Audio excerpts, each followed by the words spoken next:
인간들을 정의할 때 여러 가지 많은 정의들이 있지만 한 가지 정의를 할 때 인간은 종교적인 존재다 이렇게 이야기합니다. 하나님을 믿지 않아도 하나님을 몰라도 무엇인가 숭배할 다른 대상을 찾는 존재가 바로 인간이죠.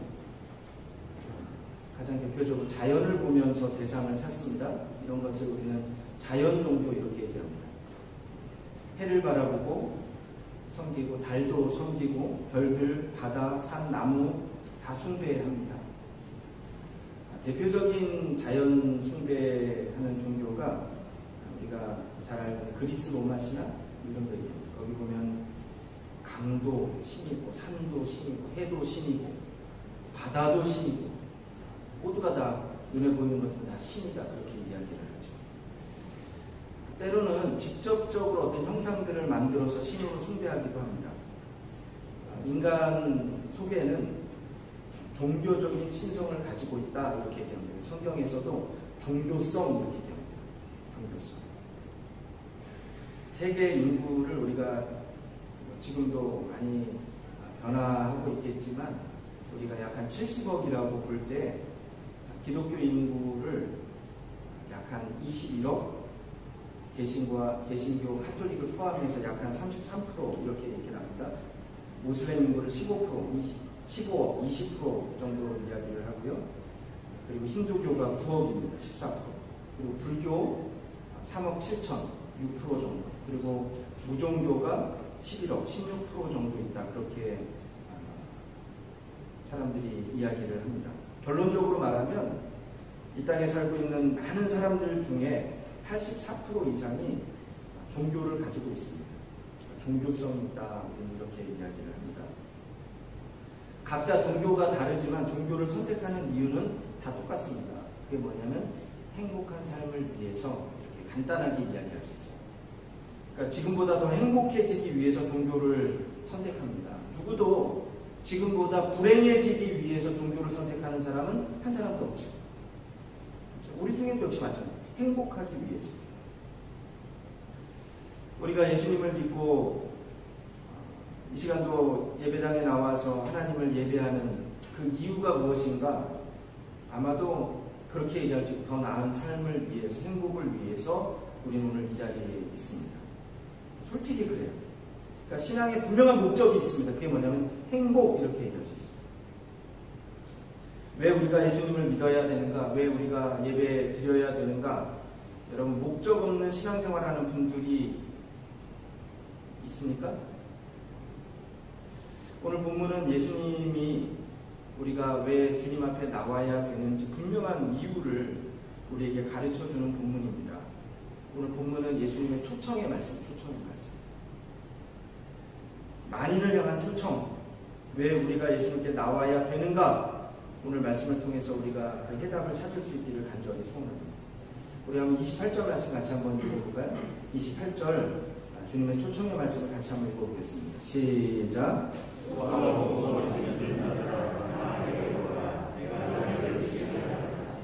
예수님께서 말씀하시죠. 왜 우리가 예수님께 나와야 하는가? 가장 큰 목적이 무엇인가? 한마디로 얘기하면 그렇게 얘기합니다. 쉼 이렇게 얘기하셨어요. 내가 너희를 쉬게 하리라 이렇게 말씀하시죠. 고도원의 아침 편지 중에 보면 이런 글이 있습니다. 자동차 중 가장 위험한 차는 브레이크가 고장난 차입니다. 멈춰야 할 때 멈추지 못하면 사고가 납니다. 인생의 쉼표는 인생의 브레이크입니다. 멈추고 싶을 때 멈추는 것이 필요합니다. 우리에게 우리의 삶 가운데도 쉼이 필요하죠. 인도의 하리차란이라는 분이 쓴 행복한 멈춤이라고 하는 책이 있는데 이 원 제목은 파워 파우저, 다시 말하면 능력 있는 멈춤인데 우리나라에서는 행복한 멈춤 이렇게 번역이 된 책입니다. 거기 보면 이런 내용이 그 책에 담겨 있습니다. 하루에 3분만 멈출 수 있다면 우리 인생은 달라질 수 있다. 행복한 상상을 하기 위해서 1분, 또 그 상상이 이루어지는 상상하기 위해서 1분, 그리고 그것을 하나님께 감사하기 위해서 1분. 이렇게 하루에 3분만 멈출 수 있다면 우리 인생은 달라질 것이다. 이렇게 이야기를 합니다. 오늘 주님은 우리에게 말씀합니다. 내가 너희를 쉬게 하리라. 이거 약속의 말씀이죠. 그러니까 예수님께 나오면 쉼이 있어야 합니다. 쉼이 있어요. 쉼. 여기서 보면 쉬게 하리라, 쉰다라고 하는 단어는요, 헬라어로 아나파우소라고 하는 단어가 쓰여집니다. 이 단어 뜻은 여러 가지 의미들을 포함하고 있어요. 그냥 단지 우리가 생각하는 쉼 그 의미만 있는 것이 아닙니다. 그것을 번역해 보면 어떤 때는 행복이라는 단어로 번역합니다. 어떤 때는 평화, 어떤 때는 쉬움, 어떤 때는 즐거움, 좋음, 이런 여러 가지 의미가 그 속에 다 담겨져 있습니다. 수고하고 무거운 짐진 자들아 내게로 오라. 내가 너희를 행복하게 하리라. 내가 너희를 평화롭게 하리라. 내가 너희를 즐겁게 하리라. 내가 너희를 좋게 하리라. 여러분, 이런 것들을 우리에게 주시기 위해서 주님은 오늘 우리를 부르십니다. 내게로 오라. 쉼을 얻기 위해서. 그런데 오늘 말씀을 보면요, 그것을 얻기 위해서는 분명한 명령이 들어있습니다. 첫 번째, 우리가 읽었던 28절 말씀에 보면 내게로 오라 이렇게 명령하시죠. 누구를 초청하고 부르십니까? 수고하고 무거운 짐을 진 사람들을 부르고 계십니다. 인간의 수고는, 모든 수고는 우리가 성경적으로 볼 때 죄와 관련이 되어 있는 것 여러분 아십니까? 창세기 3장 타락장에 보면 범죄한 인간에 대해서 하나님의 심판이 내려집니다. 먼저 아담에게, 남자에게 하나님이 심판을 하시는데 그렇게 하나님 말씀합니다. 내가 평생 수고하여야 그 소산을 먹으리라. 그러니까 남자에게는 그렇게 말씀합니다. 수고하여야. 이것은요, 사실은 죄와 관련된 겁니다. 죄와. 하와에게, 여자에게 또 그렇게 말씀합니다. 네가 수고하고 자식을 낳을 것이다. 이렇게 말씀하십니다. 공통적으로 남자와 여자에게, 죄를 지은 남자와 여자에게 하시는 공통적인 말씀이 무엇이냐면 수고라는 단어죠. 다시 말하면 수고는 죄의 결과입니다. 모든 인간은 수고하게 되어 있습니다. 수고를 해야만 됩니다. 유명한 러시아의 작가인 도스토옙스키는 이런 말을 했습니다. 죄인인 인간에게는 산다는 것 자체가 바로 수고로운 짐이다. 누가 스스로 수고의 짐을 벗을 수 있는가? 여러분, 죄인인 인간은 스스로의 능력으로 벗을 수 있는 능력을 상실했습니다. 그 수고의 짐을 벗겨주시기 위해서 오신 분이 바로 예수 그리스도이십니다. 오늘 주님은 그래서 우리에게 말씀합니다. 수고하고 무거운 짐진 자들아 내게로 오라. 내가 너희를 쉬게 하리라. 이사야 선지자는요, 예수님에 대해서 그렇게 말씀합니다. 이사야 53장 4절 말씀에 보면 그는 실로 우리의 질고를 지고, 질고라는 뜻이 그게 수고의 짐입니다. 우리의 슬픔을 당하셨도다. 오늘 수고의 짐을 지고 살고 있는 우리를 주님이 초대하고 계십니다. 그러니까 예수님을 믿는다는 것은 종교인이 된다는 것 아닙니다. 기독교는 우리가 그렇게 종교가 아닙니다. 종교는 세상적으로 볼 때 종교는 가만히 들여다보면 짐을 지는 것으로 이해를 합니다. 그런데 우리 신앙은 자유의 사건입니다. 예수님은 신앙을 짐을 지는 것으로 말씀하지 않으십니다. 짐을 지우는 것이 아니라 짐을 벗기고 자유를 주시는 것이 바로 우리가 주님을 믿는 사건입니다. 그래서 주님은 그렇게 말씀하십니다. 진리를 알지니 진리가 너희를 자유케 하리라. 진리는 예수 그리스도입니다. 예수.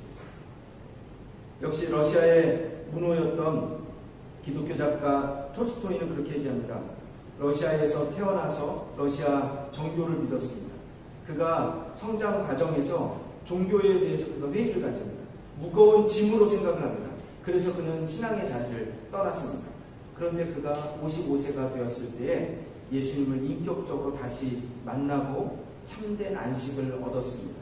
그리고 그가 신학론이라고 하는 책을 썼는데 그 책에서 톨스토이는 그렇게 고백을 합니다. 나는 55년 나의 인생 동안 최초의 15년을 제외하고는 안식을 누리는 인생을 살아오지 못했습니다. 내 나이가 18세 되었을 때 나의 친구가 나를 찾아와서 신이 인간을 만든 것이 아니라 인간이 신을 만든 것이다 라는 말에 내가 설득되어서 나는 어릴 적 그리스도를 믿는 신앙을 떠나갔습니다. 나는 종교를 포기하는 것이 자유를 얻는 것으로 생각을 했습니다. 나에게 있어서 그 당시 종교는 속박 이상 그 무엇을 의미하지 않았기 때문입니다. 그러나 내 나이 55세가 되었을 때 내가 스스로 버린 어머니와 같은 신앙의 품으로 다시 돌아왔습니다. 나는 단순히 종교로 돌아온 것이 아닙니다. 나의 구주이신 그리스도에게 돌아온 것이었습니다. 그리고 그 안에서 참된 안식을 발견하였습니다. 이렇게 고백을 합니다. 그러니까 교회에 다니는 것이 아니라 진짜 신앙은 예수 그리스도를 만나는 것입니다. 만나는 것이 얼마나 중요한지. 그러니까 우리가 전도지 보면 한국에 많은 전도지들이 있는데 교회를 소개합니다. 그런데 진짜 전도지는 교회를 소개하는 게 아니고 예수 그리스도를 소개하는 것입니다. 오늘 주님은 우리를 초청합니다. 수고하고 무거운 짐진 자들아 다 내게로 오라. 내가 너희를 쉬게 하리라. 초청 앞에 응답하는 것, 우리에게 결단이 필요합니다. 오늘 말씀을 보면 우리가 참된 쉼을 얻기 위해서 또 한 가지 주님의 명령의 말씀이 나오고 있습니다. 두 번째 명령의 말씀은 내게 배우라 이렇게 합니다. 내게 배우라. 29절 말씀 한번 같이 한번 읽어볼까요? 29절 우리 같이 한 목소리로 읽어보겠습니다. 시작.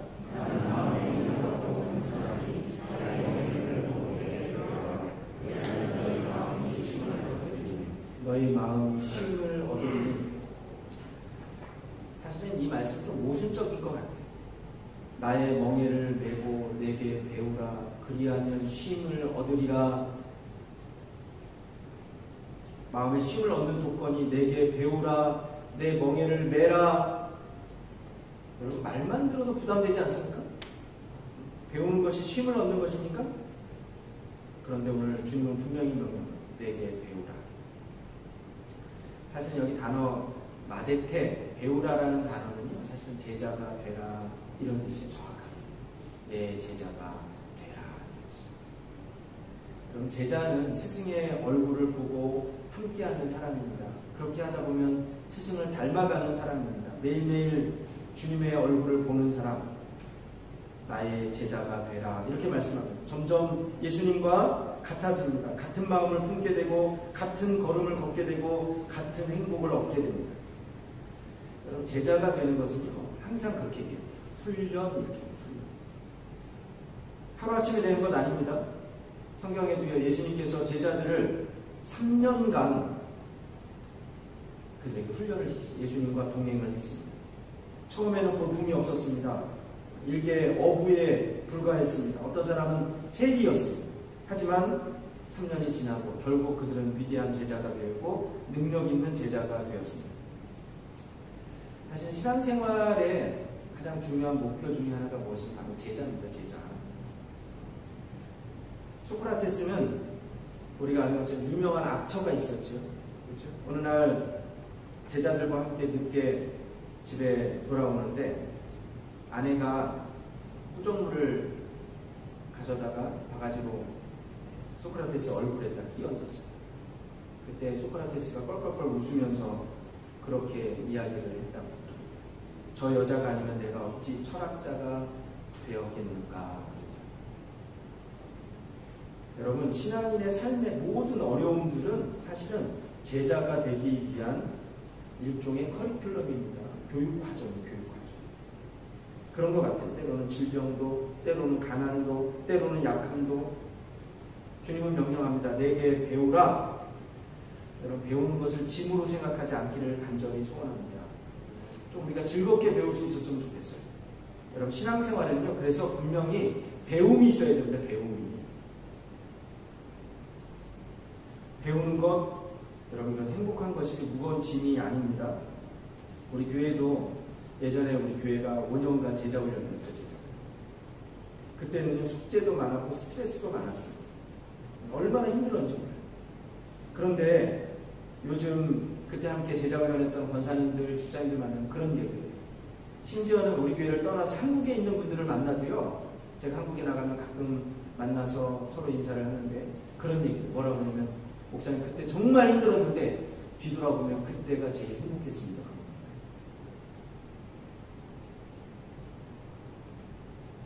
마태복음 11장 30절 말씀 한번 같이 한번 읽어볼까요? 같이 한번 읽어보겠습니다. 시작.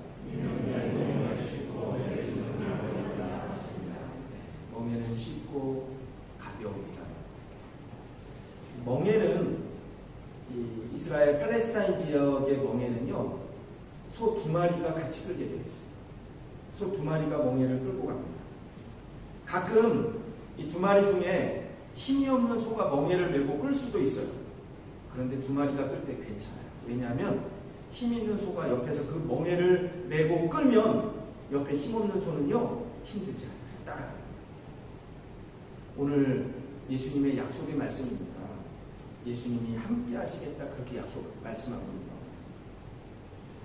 성 어거스틴, 우리가 성자라고 이야기를 하죠. 가톨릭에서는 그렇게 얘기합니다. 새는 결코 날개를 짐으로 생각하지 않는다. 날개가 있어서 새는 푸른 창공을 날 수 있다. 예수님에게서 배우는 일을 창공을 날 수 있는 날개를 얻는 것으로 보아야 합니다. 자유를 얻는 것, 쉼을 얻는 것이다. 이렇게 얘기를 합니다. 인터넷을 찾아보니까 좋은 글 중에 잠시 쉼표가 주는 여유라고 하는 글이 있습니다. 제가 한번 읽어보겠습니다. 방글방글 웃고 있는 아기를 보고도 마음이 밝아지지 않는다면 지금은 쉴 때입니다. 아침에 눈을 떴을 때 창문을 비춘 아침 햇살이 눈부시게 느껴지지 않는다면 지금은 쉴 때입니다. 사랑하는 사람의 하루가 궁금하지 않고 전화도 기다려지지 않는다면 지금은 쉴 때입니다. 오랜만에 걸려온 친구의 전화를 받고 바쁘다는 말만 하고 끊었다면 지금은 쉴 때입니다. 아름다운 음악을 들으면서도 소리만 들릴 뿐 마음에 감동이 흐르지 않는다면 지금은 쉴 때입니다. 슬픈 영화를 봐도 눈물이 나오지 않고 슬픈 연속극을 보면서 각본에 의한 것이라 생각이 든다면 지금은 쉴 때입니다. 오래된 사진첩을 넘기다가 반가운 얼굴을 발견하고도 궁금해지지 않는다면 지금은 쉴 때입니다. 친구가 보낸 편지를 받고 그것을 끝까지 읽지 않거나 답장을 하지 않는다면 지금은 쉴 때입니다. 사랑하는 사람과 헤어진 뒤 멀어지는 뒷모습을 보기 위해서 한 번 더 뒤돌아보지 않는다면 지금은 쉴 때입니다. 아침과 저녁이 같고 맑은 날과 비 오는 날도 같고 산이나 바다에서 똑같은 느낌을 받는다면 지금은 쉴 때입니다. 당신은 그동안 참 많은 일을 했습니다. 그러나 가장 중요한 일 한 가지를 하지 않았습니다. 그것은 쉬는 일입니다. 지난 한 주간 뒤돌아보니까 라마단 기간으로 쉬었죠. 그런데 참된 쉼이 있었습니까? 지난 1년 넘게 코로나로 인해서 모든 것들이 정지된 상태 가운데 있었습니다. 그런데 그 속에 참된 쉼이 있었습니까? 참된 쉼은요, 그곳에 있는 것이 아닙니다. 주님은 오늘 우리를 초청하여 부르십니다. 수고하고 무거운 짐진자들아 내게로 오라. 내가 너희를 쉬게 하리라. 인도네시아 선교사 카톡방이 있습니다. 주로 어떤 내용들이 올라오냐면 기도를 부탁하는 내용들이 이렇게 올라와요. 지난 몇 주간 계속해서 많은 기도의 제목들이 올라오는데 한 젊은 여선교사님을 위한 중보 기도가 올라왔습니다. 한 번도 만나본 적이 없는 분인데 남편 선교사님 이름이 김찬이라고, 제가 여러분에게 얘기한 거 여러분이 좀 기도해달라는 겁니다. 김찬이라고 하는 선교사님, 아내 선교사님 이름이 김영인 선교사님. 이분이 암이 걸렸는데 3중 은성 유방암 말기, 이상한 아니거든요. 간과 오른쪽 림프절로 이미 전이가 되었고 간의 상태가 너무 좋지 않은 상황입니다. 그런데 이분이 더 어려운 것은 뭐냐면 이분 혈액형이 RH-O형이에요. 희귀 혈액. 이거를 구하기도 어려워요. 그 기도 제목을 제가 여러분에게 한번 읽어보겠습니다. 잘 들어보세요.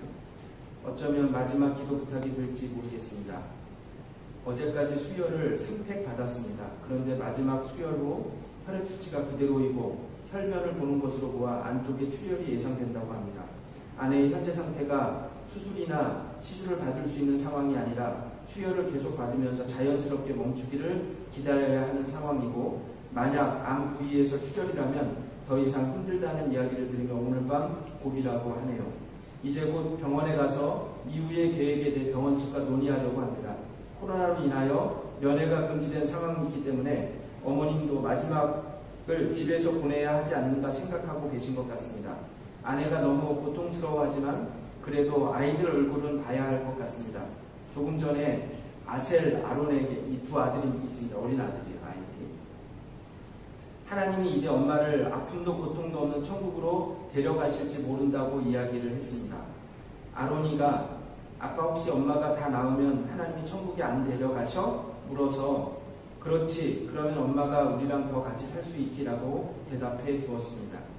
그러니 아론이가 그럼 엄마가 나았으면 좋겠어요 대답하며 눈물을 쏟습니다. 아이들에게 미안하다고 얘기하니 큰아들 아셀이 아빠 괜찮아 미안해 하지마 라고 말합니다. 언제 이렇게 컸을까요? 이제 병원에 가보려고 합니다. 마지막으로 주님께서 아내의 고통을 경감시켜 주시고 마지막까지 의식을 잃지 않을 수 있도록 기도해 주십시오. 어제 제가 읽은 중보기도 부탁하는 내용이었습니다. 제가 설교를 준비하면서 지금은 쉴 때입니다 라는 제가 글을 읽으면서 마지막 사랑하는 사람과 헤어진 뒤 멀어지는 뒷모습을 보기 위해서 한 번 더 뒤돌아보지 않는다면 지금은 쉴 때입니다. 주님이 오늘 우리를 참된 심으로 초청하십니다. 우리가 주님 앞으로 나아오시기를 바랍니다. 예수님을 만날 때 여러분의 삶 가운데 참된 심을 주실 줄로 믿습니다. 그냥 이 자리에 앉아있는 것이 아니라 예배당에만 나오는 것이 아니라 주님을 만나고 주님이 주시는 쉼을 경험하고 간증하는 저와 여러분이 되시길 주님으로 축원합니다.